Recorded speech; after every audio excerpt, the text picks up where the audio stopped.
livro dos Salmos, de número 34, Salmos de número 34, e leiamos o versículo 19.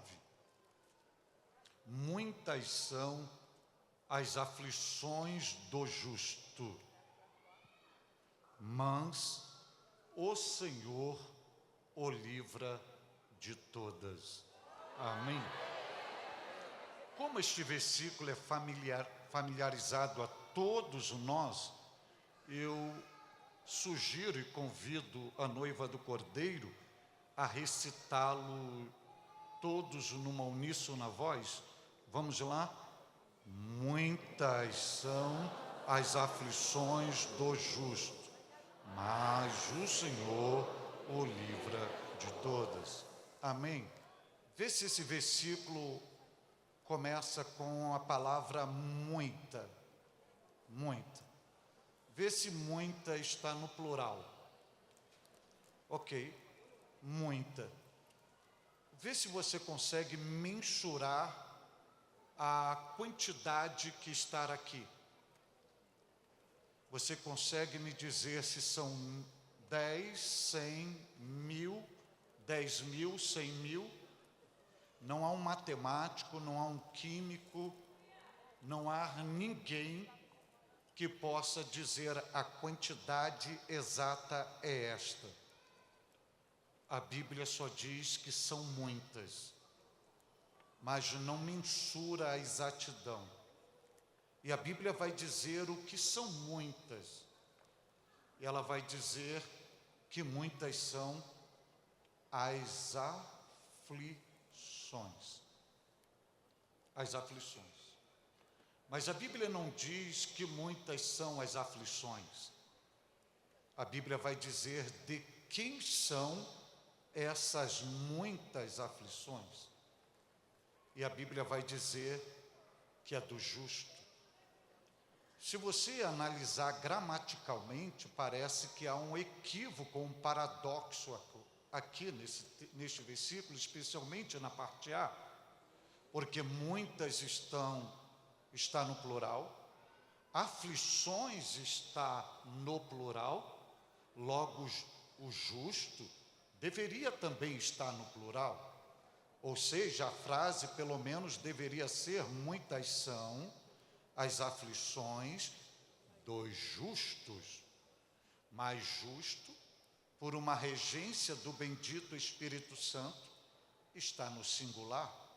Por que aflições estão no plural, muitas estão no plural, e justo está no singular?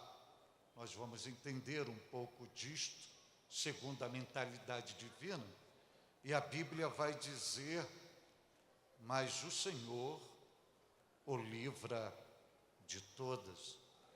Quando você olha para a parte B do versículo, você não vê a palavra justo, mas você vê um artigo definido no singular masculino, que está substituindo ou representando o justo.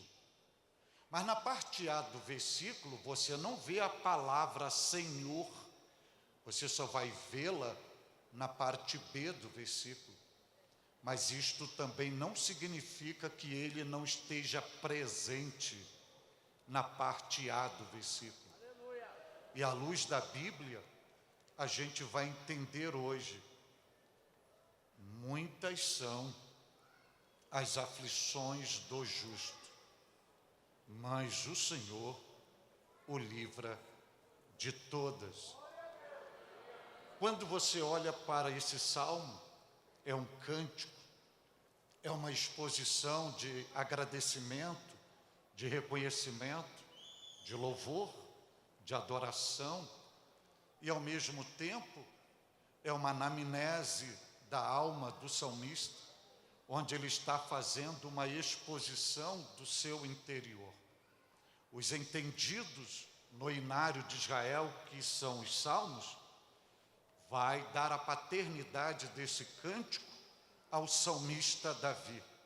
Os mesmos vão situar esse cântico historicamente, quando Davi foi capturado, segundo o primeiro livro de Samuel, no capítulo 21, versículo 10 ao 15, pelo rei Aquis, e na sua epígrafe vem Abimeleque.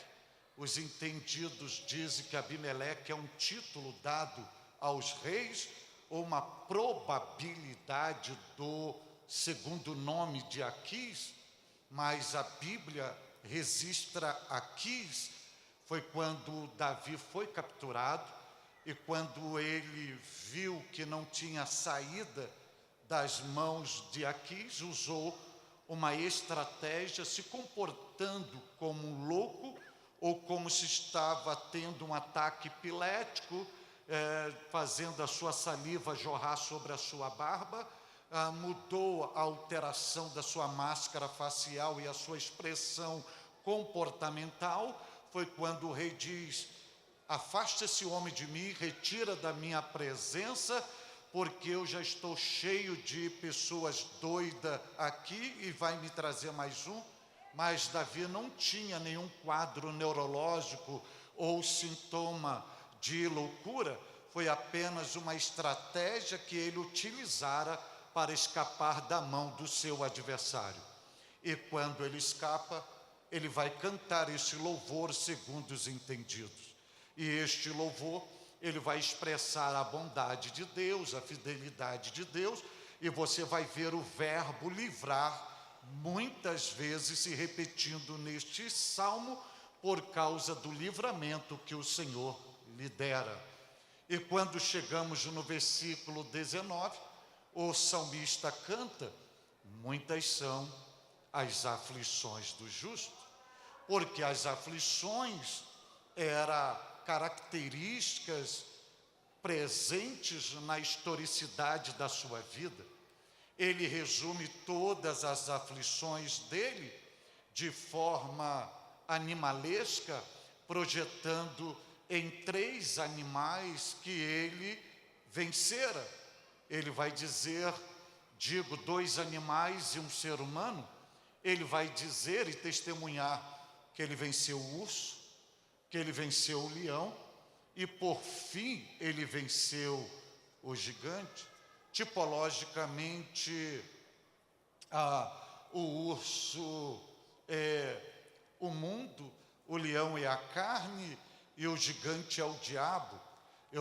Dentro da esfera da vida cristã, nós estamos constantemente lutando contra o mundo, lutando contra a carne e lutando contra Satanás. Além disto, na projeção do processo construtivo da historicidade da vida cristã, ainda tem as batalhas diárias, ainda tem as lutas de cada dia, ainda tem as aflições, e Davi vivenciou isso na pele, porque ele muitas das vezes chegou a dizer que não suportava mais, que vivia a noite em branco, porque a única água que ele ingeria eram as suas próprias lágrimas. Ele muitas das vezes falava das aflições no seu homem interior, das suas dores, das suas agonias, das suas crises, das suas queixas. Salmo 142, ele chegou a dizer: eu derramo a minha alma perante a tua face, exponho as minhas queixas. Ele ia se queixar. Então era um homem experimentado em aflições, e por isto ele canta: muitas são as aflições do justo, mas em todas elas ele é testemunha ocular que ele não morrera nas aflições, e que nem as mesmas a destruíram, mas ele sempre viu uma intervenção, uma manifestação, uma operacionalidade, o favor de Deus na vida dele, dando livramento. Por isso que ele canta: as aflições são uma realidade, mas também é real a ação de Deus em favor do justo. E ele vai dizer mais, ele diz assim: tem algumas coisas que ele diz aqui, que é muito interessante. Ele vai falar, primeiramente, do justo. Ele diz que as aflições não são dos ímpios. Ele não diz que as aflições não são dos amorreus, dos jebuseus, dos girgazeus, dos filisteus.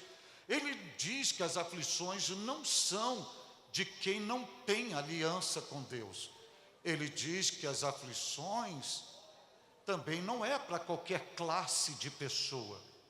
Ele diz que as aflições são do justo.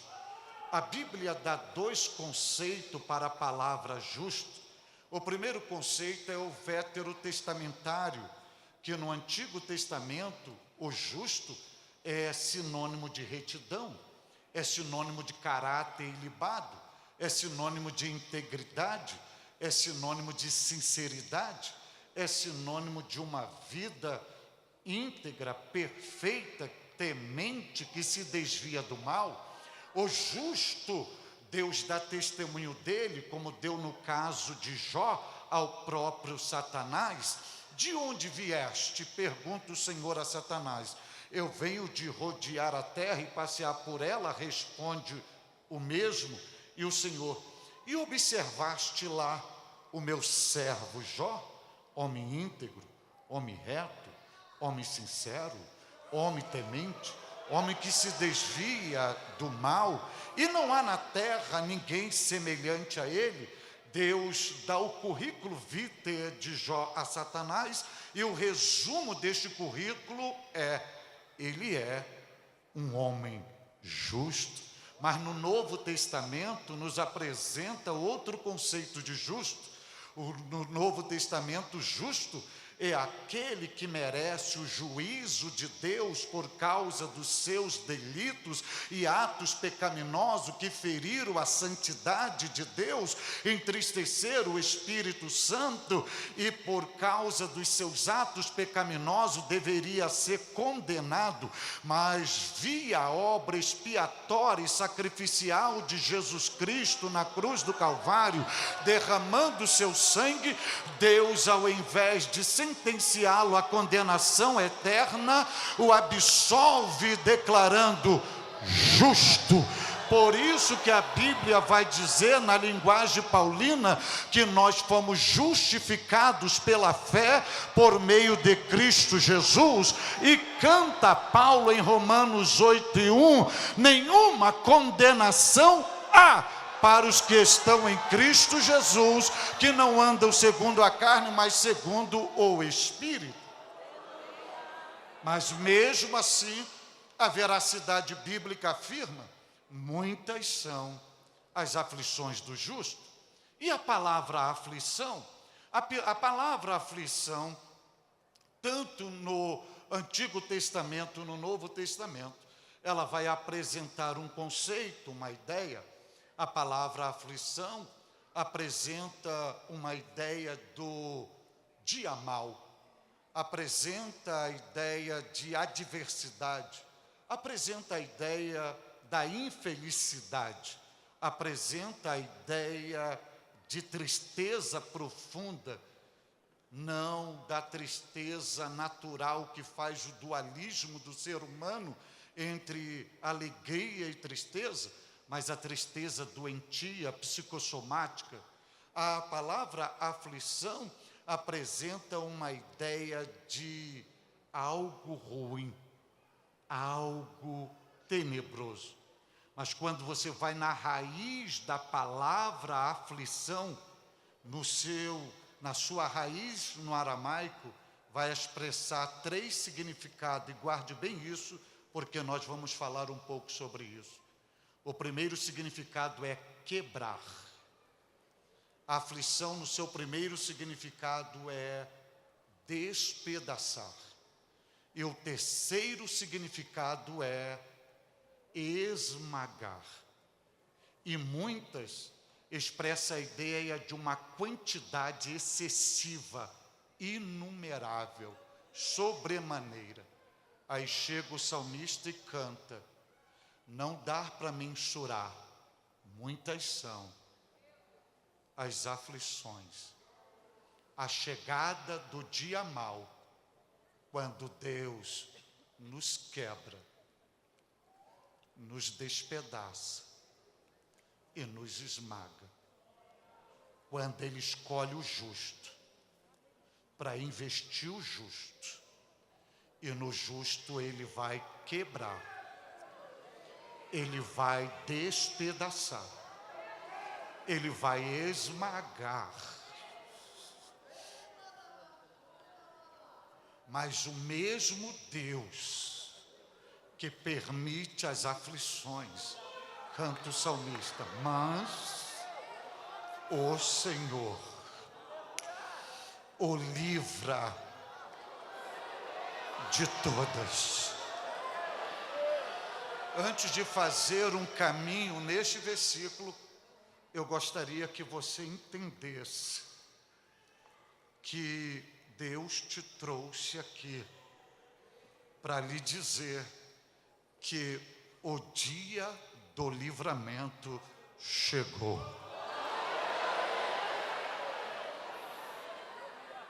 Muitas são as aflições do justo. E a primeira lição que eu extraio daqui é: até mesmo o justo, ele não tem poucas, mas ele tem muitas aflições para vivenciá-las. E eu volto a relembrá-los. As aflições daqui não é para nenhum inimigo de Deus. Não é para quem não o serve. Não é para quem não tem aliança com Ele. As aflições aqui, elas são justamente daquele que é íntegro, daquele que é honesto, daquele que é sincero, daquele que é reto, daquele que vive em comunhão, daquele que anda na intimidade, daquele que teme a Deus, daquele que se desvia do mal. E muitas das vezes a gente não entende, porque chega as aflições, chega o dia mau, e o primeiro questionamento que a gente faz é: eu sou servo de Deus, eu sou fiel a Deus, eu sou filho de Deus, eu honro ao Senhor, eu procuro me desviar do mal, eu me dedico à santificação, e tudo que parece que é de ruim desabou sobre mim. E eu, sendo justo, eu não pratico iniquidade, eu não estou desviado, eu não pequei. É justamente por isso, porque você não desviou, porque você não pecou, porque você não praticou iniquidade, porque você está no altar, porque você está em comunhão, porque você é fiel, porque você é justo, porque você é sincero, porque você é honesto, porque você é reto. Deus olhou para você e diz: eu quero te treinar, eu quero te moldar, eu quero te aperfeiçoar, eu quero te levar a um nível mais alto. Mas para isso, eu tenho uma escola para você, eu tenho que te matricular nessa escola. E essa escola chama a escola da aflição. Eu sei que você é justo, eu sei que você me honra, eu sei que você teme o meu nome, mas para onde eu vou lhe conduzir, você tem que passar por esse processo. E esse processo chama-se aflição. Entende agora? E a sua vida, mesmo sendo justa, não é porque você é justo, não é porque você é fiel, não é que você é filho de Deus, que Deus te isentará das aflições da vida. E a prova que eu estou lhe dizendo está no próprio Jesus Cristo, o Filho de Deus. O Pai não o isentou do deserto, o Pai não o isentou do Getsêmani, o Pai não o isentou da cruz, o Pai não o isentou do sepultamento. Mas se ele não estivesse no deserto e sendo tentado pelo diabo e vencendo o diabo no deserto, ele não venceria no Getsemane. Se ele não vencesse no Getsemane, ele não venceria na cruz. Se ele não vencesse na cruz, ele não ressuscitaria dentre os mortos. Ele ressuscitou dentre os mortos, porque ele venceu no deserto, porque ele venceu no Getsemane, porque ele venceu na cruz. E hoje ele está sentado no trono de Deus, intercedendo por nós à direita do Pai, porque ele passou pelo processo.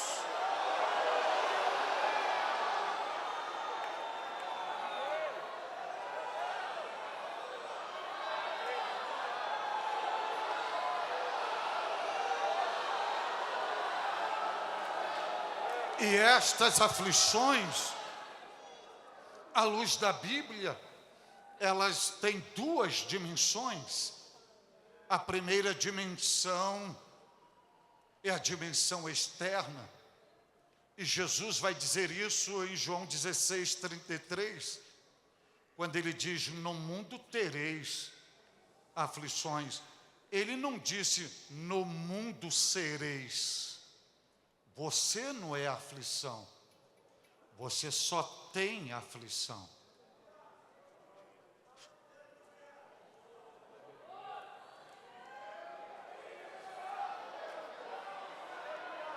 E essas aflições são externas. E como exemplificá-las, as aflições externas? Por exemplo, você sai de casa por uma consulta médica de rotina e é diagnosticado com um nódulo, com uma enfermidade, tem que ir correndo para um risco cirúrgico. São as aflições externas.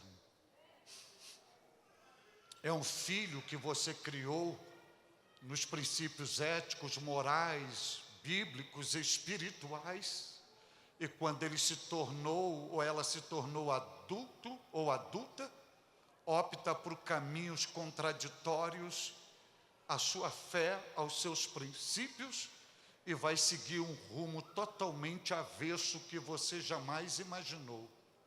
São as aflições externas. É você amanhecer sorrindo e no final do dia recebe um telefonema de algo trágico que aconteceu com um membro da sua família. São as aflições externas. Mas ela não tem só uma dimensão externa, ela tem uma dimensão interna. Quem nunca passou uma noite tremendo em cima da cama, querendo dormir, e parece que o sono fugiu dele na velocidade da luz? Quem nunca tentou controlar suas próprias lágrimas, mas seus olhos eram como uma fonte de lágrimas, por causa das aflições internas? Quem nunca esteve a uma mesa e a refeição posta, e cadê o apetite? Porque as dores internas são mais fortes e retiraram os seus apetites. Quem nunca viu a pessoa sorrindo ao seu lado e por dentro um manancial de tristeza, por causa das aflições internas? E você diz: eu sou templo do Espírito Santo, eu sou santuário divino. Mas o teu homem espiritual jamais aborta o seu homem emocional. Quem nunca amanheceu o dia sem suportar o peso do seu próprio corpo? O dia ensolarado lá fora e você trancado num quarto escuro, num calor tremendo, e você debaixo de 2 cobertores. Passa o dia, você não bebeu, não comeu e não saiu do quarto. E isto não é sinônimo de pecado, de falta de fé ou de desvio da presença de Deus. Isso são consequências das aflições internas, que só você sabe o que você está sentindo. E por que você está sentindo? Porque você é justo. E se você não tiver a convicção em quem você está fundamentado em quem você crê. Você olha para o lado, você vê a pessoa praticando no lamaçal do pecado, fazendo loucura, vivendo regaladamente. E você fiel, parece que tudo é adverso para você. Mas tudo isso é porque você é justo. Mas eu tenho uma palavra para você. O apóstolo Pedro, no capítulo 4 da sua primeira epístola, a partir do versículo 11 até o 14, e eu vou parafrasear, ele diz assim: amados, não estranheis a ardente prova que vem sobre vós, para vos provar. No versículo 14 ele diz: se pelo nome de Cristo sois vituperados. Ele diz: vocês não são malditos, vocês não são desgraçados, vocês não são inferiorizados, pelo contrário, bem-aventurados sois. Ele diz: vocês são felizes. Sabe por quê? Porque sobre vós repousa o Espírito da glória de Deus. Aleluia! Aleluia! Agora um detalhe, se você olhar para esse versículo, lembra que no início eu disse que aflições está no plural e justo está no singular? Por que não estão aflições do justo, e sim aflições do justo? É Deus nos ensinando que existem adversidades ou provações que você tem que encarar sozinho. Não pense que a pessoa que está ao seu lado vai experimentar o que você está experimentando, que não vai. Não pense que a pessoa que está ao seu redor vai viver o que você está vivendo, que não vai. É você que tem que encarar sozinho. E vou um pouco mais além. Nem o seu cônjuge está preparado para viver e passar o que você está passando. Muitas das vezes você tem que colocar o cônjuge para dormir, para você ficar caminhando dentro de casa. E a noite parece uma eternidade.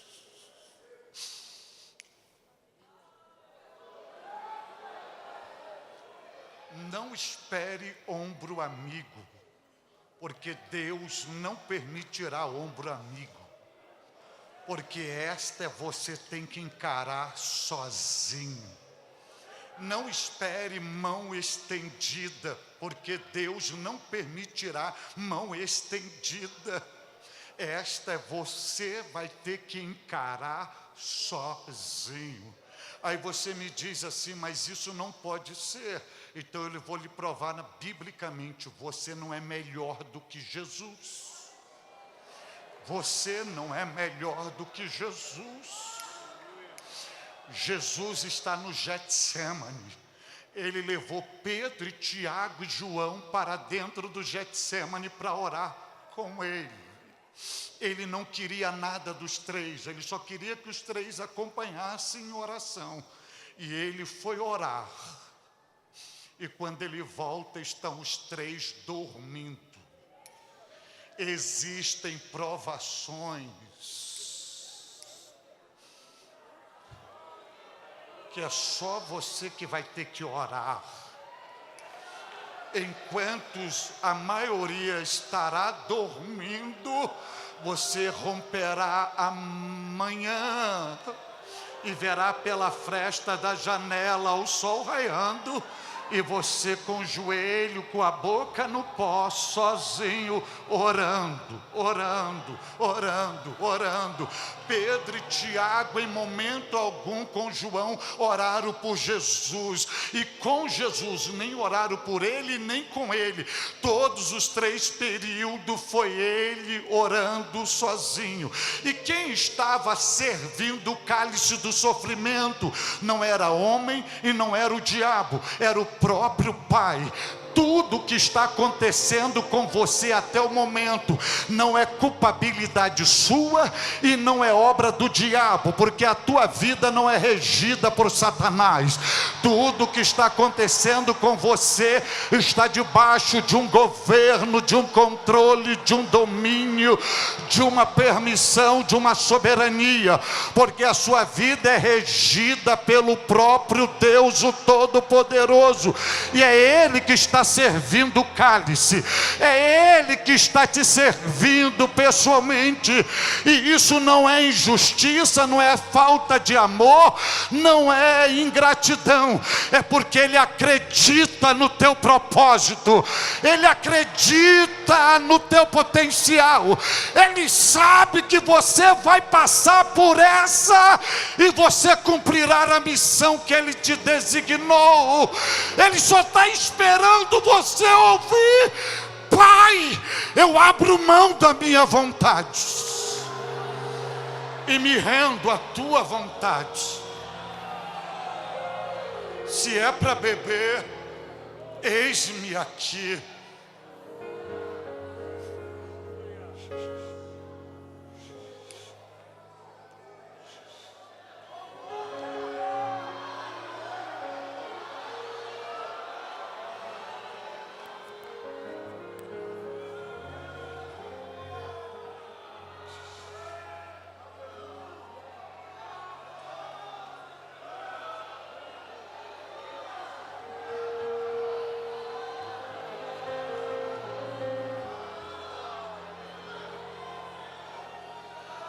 E deixa eu lhe dizer algo aqui à luz da palavra de Deus.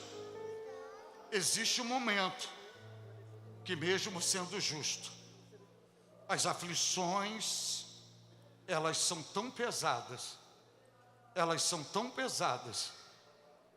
que às vezes ela nos faz sentir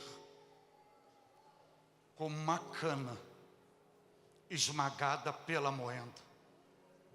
Lembra que eu disse que as aflições expressa a ideia de quebrar, de esmagar, despedaçar. Hoje está elétrico, avançou a tecnologia, mas quem é da idade da pedra como eu, pegou a moenda manual. Mas a mesma avançada dá para entender. Você chega e pede um caldo de cana. Aquela cana não pediu para nascer. Alguém a plantou. E quando ela desenvolveu, ela não pediu para sair da onde estava. Alguém veio sem pedir licença, sem dar aviso prévio, foi no seu pé e a cortou. Sem dizer para onde estava indo. Depois ainda rasparam. E colocou na mão de uma pessoa que ela nunca viu. A misturou com as demais. E de repente chega alguém e diz: eu quero um caldo daquela cana. E ela inocentemente é pega pelo operador. E ela é colocada naquela moenda. E a pessoa do lado de fora só escuta os estalar. E o seu caldo espirrando. Essa é a nossa história.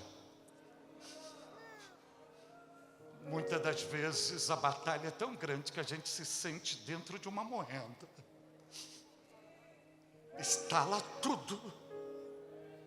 E quando a cana sai do outro lado, o operador insatisfeito a dobra e a põe novamente na moenda.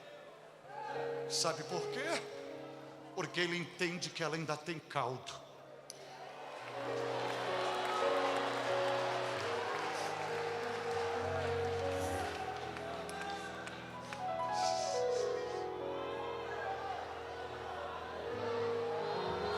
E ela sai do outro lado, e ele, ao invés de descansá-la, a dobra e põe novamente na moenda, até sugar o último caldo. E quando ela dá o último caldo, ela está um bagaço. Quantas vezes você disse no ano que passou: hoje estou um bagaço? Porque você procurava força e não tinha. Procurava o ânimo, cadê o ânimo? Procurava o prazer, cadê o prazer? Mas deixa eu dizer algo aqui à luz da Bíblia. Sabe por que a cana foi para a moenda? Sabe por que ela ficou no bagaço? Sabe por quê? Porque tinha uma pessoa do lado de fora, faminta ou sedenta. O sumo dela, o caldo dela, estava alimentando uma pessoa necessitada. Muitas das vezes Deus te permite passar por isso, porque Ele está extraindo a essência da sua fé. E não é para te destruir, é para alimentar pessoas, porque pessoas se espelham em você, para pessoas olhar para você e dizer: se ela consegue, eu consigo. Se ele suporta, eu suporto. Se ele passa, eu também passo. Paulo vai dizer que nós somos provados na tribulação para consolar aqueles que são atribulados. Paulo diz que Deus nos consola na tribulação para que possamos consolar os atribulados. Você está passando por isso, não é punição, é Deus extraindo a sua fé, é Deus extraindo a sua fé, é Deus dizendo: é possível tirar força da fraqueza, é possível. E hoje você pode cantar igual a Paulo, mesmo na dor você pode dizer: eu sei em quem tenho crido. Você pode abrir a sua boca e dizer, igual a Jó no meio da prova: eu sei que o meu Redentor vive.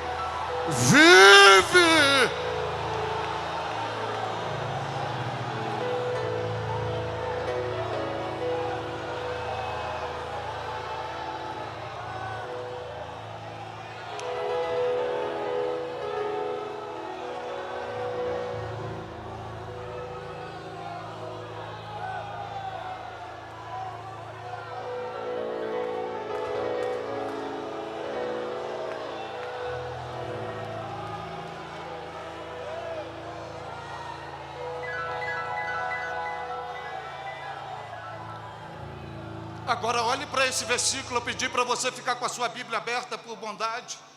Olhe para esse versículo: muitas são as aflições do justo. Ok? Muitas são as aflições do justo. Agora olhe para a palavra justo e veja na regência do bendito Espírito Santo qual é o sinal gráfico que está depois da palavra justo. É um ponto e vírgula, não é um ponto final. É um ponto e vírgula. Se fosse um ponto final, não precisava a segunda parte do versículo. Você nem sentiria falta, porque seria assim: muitas são as aflições do justo, ponto final, acabou. Você nem sentiria falta. Mas Deus não colocou um ponto final. Na regência divina colocou uma vírgula. Aprenda uma coisa: não ponha um ponto final onde Deus colocou apenas uma vírgula.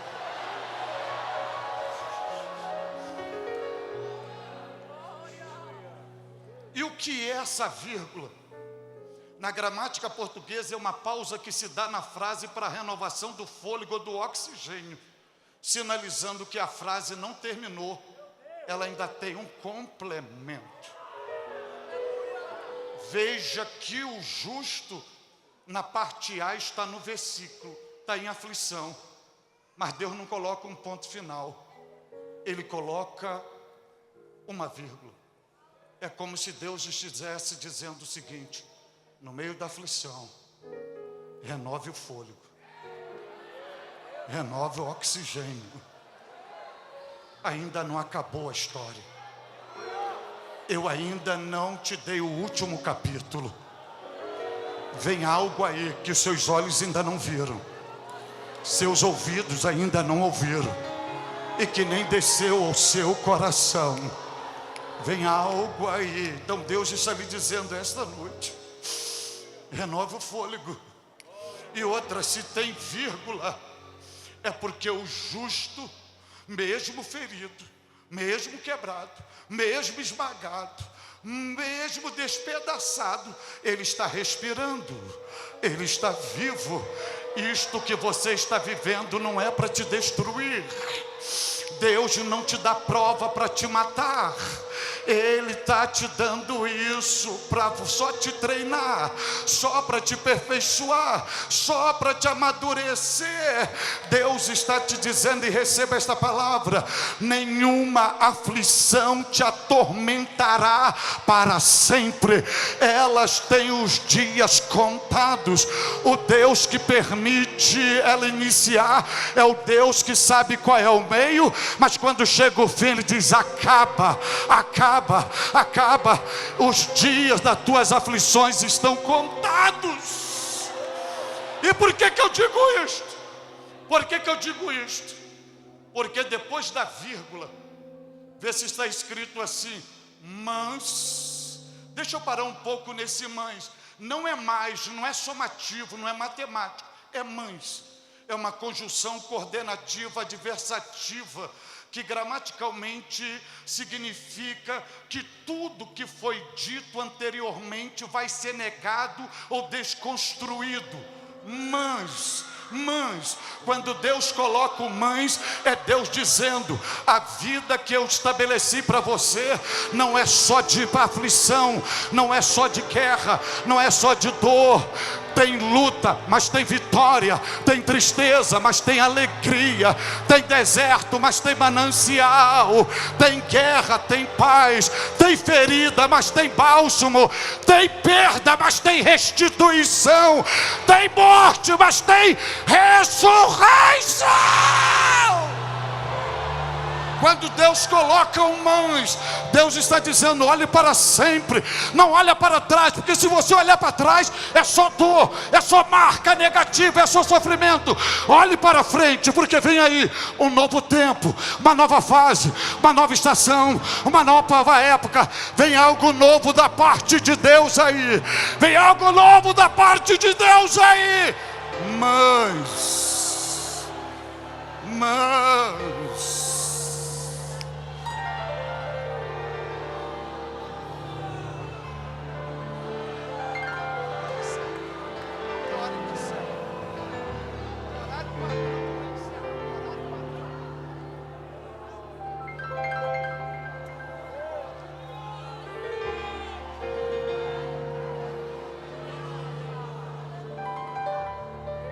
agora olhe para o versículo: mas o Senhor.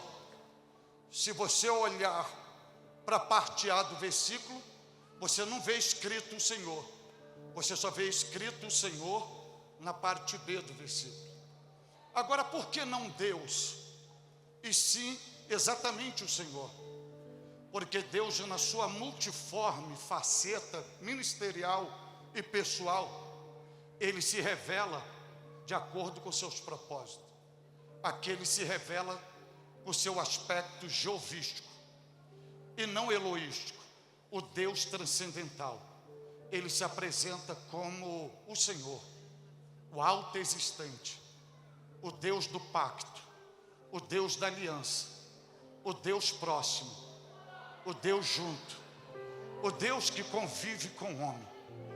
Por que Ele não está na parte A? Ele só não está escrito, mas Ele está presente, porque tem aflições tão cruéis que ofuscam os nossos olhos, que a gente não consegue perceber a presença de Deus. Mas a gente não vive de percepção, a gente vive de fé. Não é porque a gente não está vendo que Ele não está, Ele está. Mas o Senhor, sabe o que Deus está dizendo? que você nesta batalha, você não está sozinho. Mesmo que você não veja, mesmo que você não sinta, mesmo que você não toque, Ele está com você. Ele está acompanhando você.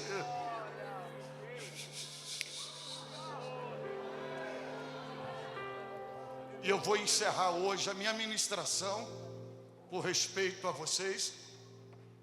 De tudo que eu ia dizer, eu vou encerrar com um artigo. Eu vou encerrar com esse artigo definido no masculino, no singular.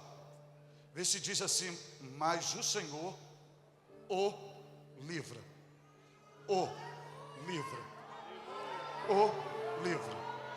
Esse artigo é a substituição do justo.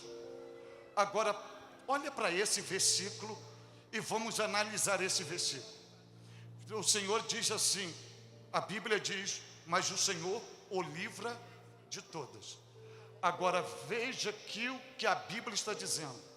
A Bíblia está afirmando que Deus está tirando as aflições do justo, ou a Bíblia está afirmando que está tirando o justo da aflição? A Bíblia não diz que está removendo a aflição do justo. O que Deus está afirmando é: eu estou tirando o justo das aflições. Você pede para Deus tirar a luta, Ele não vai tirar a luta, Ele vai fazer mais do que isso. Ele vai te tirar você da luta. Você pede para Deus tirar o problema, Ele não vai tirar o problema, Ele vai tirar você do problema.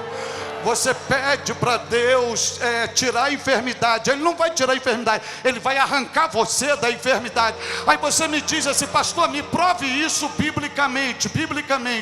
Daniel na cova dos leões, Deus não tirou os leões de Daniel, tirou foi Daniel dos leões. Sadraque, Mesaque, Abednego dentro da fornalha ardente, Deus não tirou Sadraque, Mesaque, Abednego não tirou a fornalha deles, tirou os três da fornalha. Se você aí for dizer: mas isso aí é no Antigo Testamento, então vamos para o Novo Testamento. Jesus está na cruz, pendurado, morto na cruz. Deus não tirou a cruz de Jesus, mas tirou Jesus da cruz. Jesus está no sepulcro. Deus não tirou o sepulcro de Jesus, mas tirou Jesus do sepulcro. Deus está lhe dizendo hoje: meu povo, minha igreja, prepara-te, vem aí, livramento, livramento, livramento.